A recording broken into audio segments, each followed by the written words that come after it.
Mindfulness of Attitudes might be a good one to do today. That's what I was thinking. Because obviously, I feel my attitudes towards people who are not wearing masks is not the most positive. In the way that they use that stereotype, don't they, in America, don't they, in Walmart, of the privileged white Karen who refuses to wear a mask. I think I watched a video today, and this lady was sort of sat in the middle of Walmart and refused to move because she wouldn't wear a mask going in. And then she kept telling everybody this was the United States of America and it's in the constitutional freedoms and things like that. Which is all very challenging, isn't it? We have to work on the whole idea of social contract. That it's not about me, it's about other people's safety. But that's for another discussion. If you want to come to terms with an event or a person, you might want to come to terms with COVID-19 as an event. You might want to come to terms with the easing of lockdown. You might want to come to terms with people who refuse to wear masks. You might want to come to terms with their relationship. You might want to come to terms with somebody in political power that you're just thinking, oh, I can't be doing with this. But anyway, try not to pick a situation or a person that is very, very challenging. I always say that. From 1 being positive and 10 being negative, just be careful you don't go over 5 to the top end. So choose a situation or someone as you focus, and it helps you to come to terms with an event or your relationship. It could be, for example, leaving a place of work, moving on from a job, a person that you find mildly challenging in your family. Just to help you understand what you feel and think about that person in that situation, remembering, of course, the Buddhist principle of impermanence of emotions, that everything is in a state of flux and that things change. We change, they change. So, for example, if you've left a place of work that was quite toxic a few years ago, if you bumped into somebody, that you saw now, would you be different? Maybe. You've got to remember that, fear makes people do terrible things and it makes people behave in terrible ways, but it doesn't necessarily mean that they're going to be like that outside of work as well. And also you might have changed too. So we're going to so I want you to think of a situation, an event or someone as your focus that you want to come to terms with, or you want to help to come to terms with, or to try and understand what you feel about that person or that situation. For example, I'll give an example. I'm friends with somebody now that I probably wouldn't have been friends with 22 years ago. Absolutely nowhere.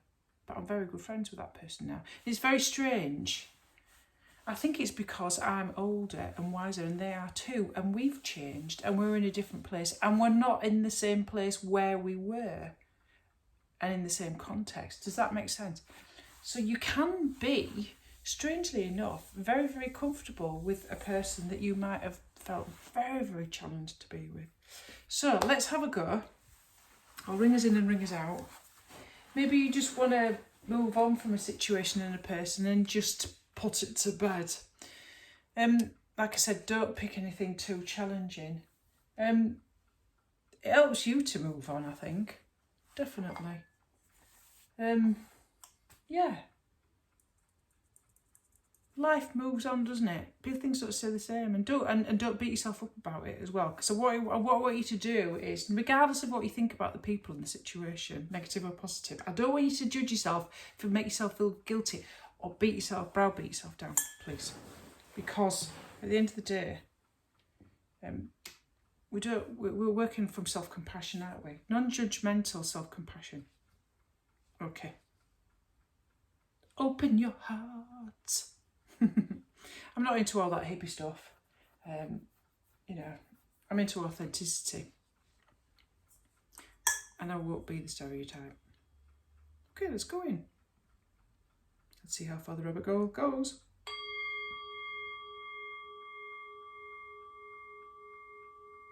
So sitting and finding your seat. Awareness of whatever is holding and supporting you. Spine long. Chin parallel to the floor. Eyes closed or a soft gaze just ahead of you. Whatever feels comfortable for you. And we're just going to focus ourselves and centre ourselves by being aware of the breath for a few moments until we feel fairly clear and calm. And if your mind wanders, just gently and calmly guide yourself back to the focus of your breath. It may be in the tip of your nose, the rise and fall of your chest, the rise and fall of your abdomen, whatever feels available for you.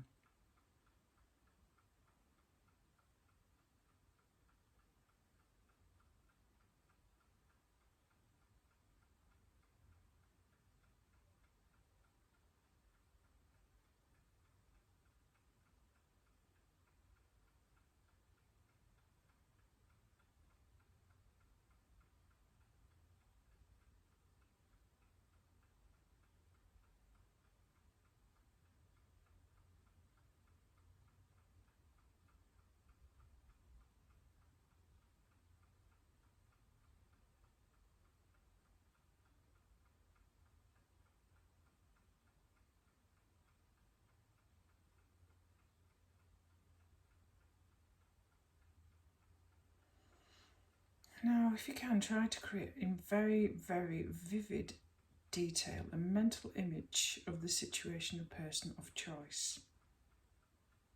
And as you do so, just notice all your attitudes and feelings as they arrive. Whether negative or positive, try not to judge yourself.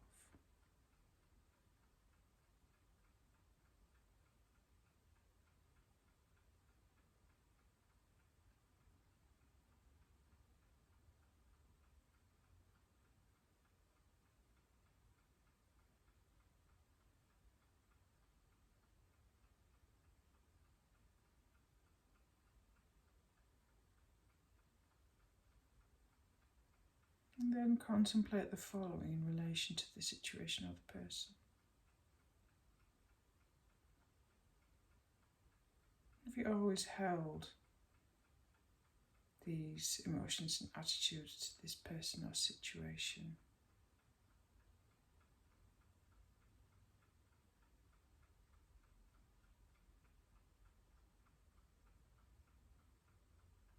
What is the source of your attitudes or emotions to this person or situation?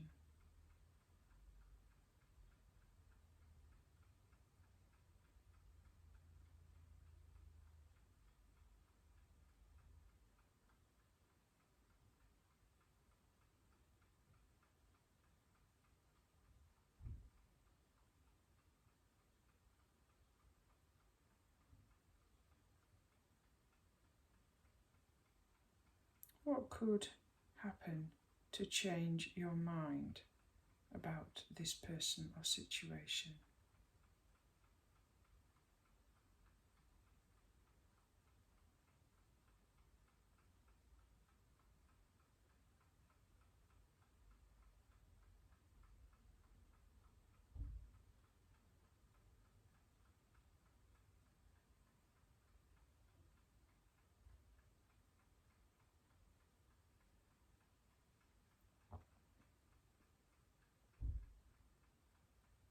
How would you feel if you encountered the situation or the person again?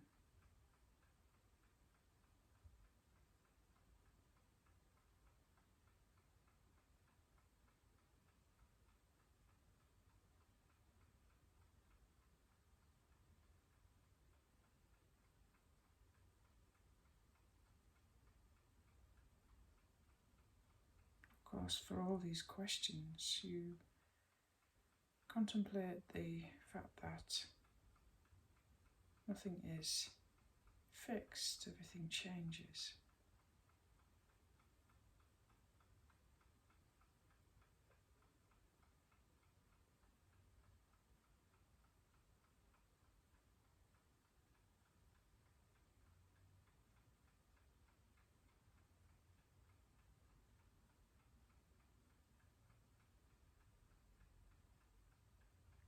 And can you now spend a few moments generating an objective, detached view of the situation or person?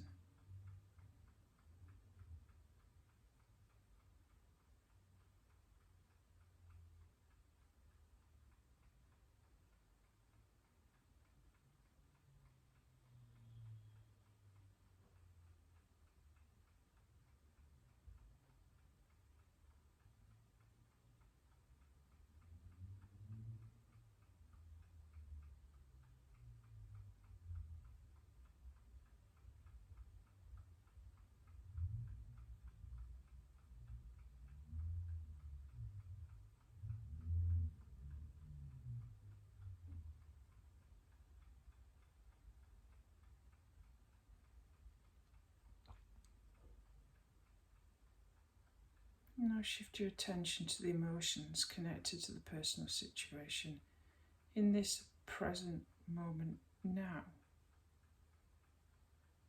Can you observe the variety of the changes of the emotions as you do so? If these emotions are pleasant, don't attach to them. And if they are sad, don't push them away. Remember your resource tools: label, breath, contact with the floor. Remember your emotions are always in a state of flux and are subject to change. They are not static.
As you come towards the end of this practice, if this has been difficult and has made you feel challenged or sad, can you now visualize a mental image, as much detail as possible, of a situation or person that fills you with love and happiness and gratitude?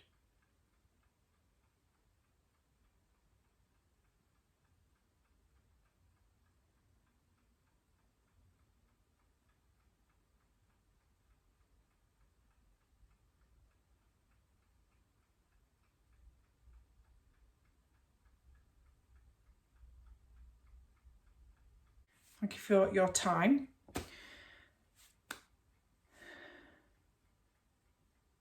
Namaste.